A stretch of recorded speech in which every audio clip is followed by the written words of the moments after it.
Hello, my name is Danny Misiura. I will be performing Skinny in Traffic by Patrick F. McManus. Driving down to a business meeting the other day, I got held up in traffic while a city road crew installed some potholes. Potholes were my guess anyway, based on the evidence of previous road repairs. I was already late for the meeting and growing increasingly agitated. I drummed my fingers up and down on the steering wheel as I glanced around at my fellow detainees. An intense lady in a suit, with a bow at her neck and a cigarette at her lips. A guy yelling into a cell phone in one hand while tugging his tie loose with the other. A young couple in heated discussion. No doubt about which one of them would get the condo. I felt as though I had been sucked into a universal one-star day. And then I saw him. He was a couple of lanes over, calmly puffing a pipe. A skinny guy in a weathered hat and a week's growth of grizzled beard.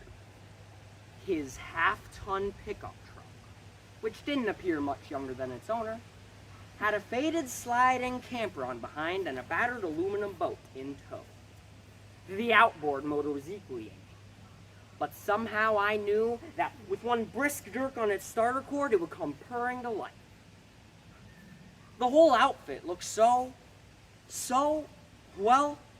really neat. The skinny guy irritated the heck out of me. He was going fishing, and I was going to a meeting with my attorney. Was that fair? Even though I had never seen this particular guy before, I knew him well. For example, I knew if you asked him, "Got a knife on you?" he'd reach into his pocket and haul out a little, thin, bone-handled jackknife. "Don't cut yourself," he'd say. "It's sharp." And of course, it would be sharp. Half the metal on the blade honed away over the past 20 years to keep it that way. He would be a man to keep a jackknife for 20 years. I'm a man who keeps a jackknife for 20 seconds.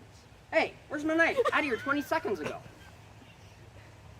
I knew here was a man that tied his own flies, loaded his own shells, smoked his own fish, cured his own jerky, cut his own firewood, sharpened his own jackknife. Really, who has time nowadays to sharpen a jackknife? He knew when the morel mushrooms would pop up in the spring and the shaggy manes in the fall, where the huckleberries grew like clusters of grapes, and when the elderberries were just right for wine. Somewhere up in the mountains, Skinny and his buddies, Fats and Virgil, have a secret place where they park their campers during elk and deer season. A place where 1,000 stories have drifted like wisps of smoke around endless campfires. It is a place to which their wives are glad to see them go, glad to get rid of them, glad to get rid of the stories.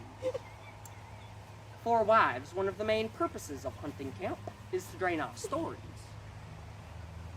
I knew here was a man that neatly tucked away in the back of his camper were a couple of tackle boxes, the contents of each compartmentalized, analyzed, and prioritized.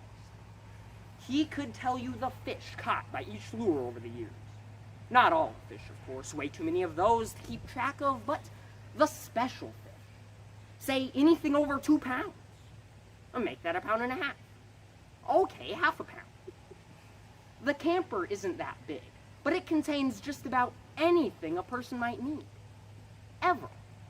Useless person. "We got a tree down across the road up ahead." Skinny. "I got an axe and chainsaw in the camper. Wait till I fill my pipe and I'll take care of that tree for you." Useless person. "I drove my snowmobile into the creek and I can't budge it." Skinny. "Don't fret, son. I got a block and tackle in the camper." Useless person. "My battery's dead." Skinny. "Now stop banging your head up and down on my engine block, son. I got jumper cables in the camper." Useless person. "Man, the only thing that'll get us out of this situation is some serious prayer." Skinny. "No problem. I got 2 preachers, a priest, and a rabbi in the camper." Still stalled in the traffic jam, the skinny guy knocked the ash out of his pipe and began running a pipe cleaner in and out of the stem. His gaze drifted in my direction. Our eyes met. He gave a little jump. Embarrassed, he turned his attention back to his pipe, as though cleaning it required serious study. A time bomb on which he had to cut just the right wire, Oh, he knew I was onto him all right. He knew I knew I had him all figured out. At lunch that day, I told my attorney about the skinny guy in the pickup. Guys like that ought to be against the law, he said. Yeah, how do they pull it off? They're smart. A lot smarter than you or I didn't mind so much hearing that guys like Skinny are smarter than I am, but I didn't like hearing it about my attorney. Maybe I should hire one of them. Wouldn't take you on. Too smart. Driving home later, I kept my eye out for the skinny guy, but I didn't see him. I wouldn't have, of course, until the fish had stopped biting. I didn't see any of the other skinnies either. There's not a lot of them around anymore. I think they're a dying breed. Or maybe the internet ate them, as it has so many of my friends. I just bought a car off the internet, one of them told me gleefully the other day. What do you need a car for? You think you can drive it on the information highway? Can you? I really hate to think the internet is eating the skinnies, and I doubt it is. Still, you never know. Back when I was a kid, half the male population where I lived seemed to be made up of skinnies. They were men who knew things. What kinds of things? I don't know, just things. Stop asking questions. Somehow they managed to lead these tidy, self-sufficient, self-reliant lives that allowed them to go off and spend 2 or 3 weeks in elk camp every fall, where they would stock up on meat and stories for the winter. They never took me to elk camp with them. No, they knew better than that's always too smart. But they did take me deer hunting, passing me from hunt to hunt the skinnies, although some of them weren't all that skinny by any means. Hunting and fishing were central to the skinnies' lives. What everything pretty much came down to was hunting and fishing. The wives of the skinnies probably thought of themselves as part of the hunting and fishing support system. My own life has never been so tidy. Not back then, not now. Sometimes if I don't know whether I'm coming or going, I'll meet myself coming, and it's seldom from fishing. Sometimes I'm beside myself, but we're not going hunting.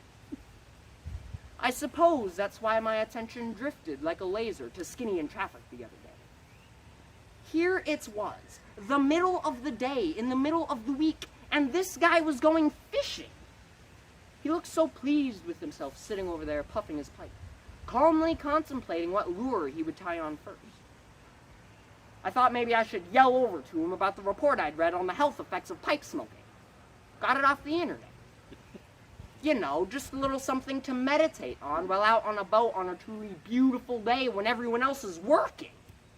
I yelled over to him, "Hey, buddy, good luck with the fishing." What the heck? Somebody's got to do it.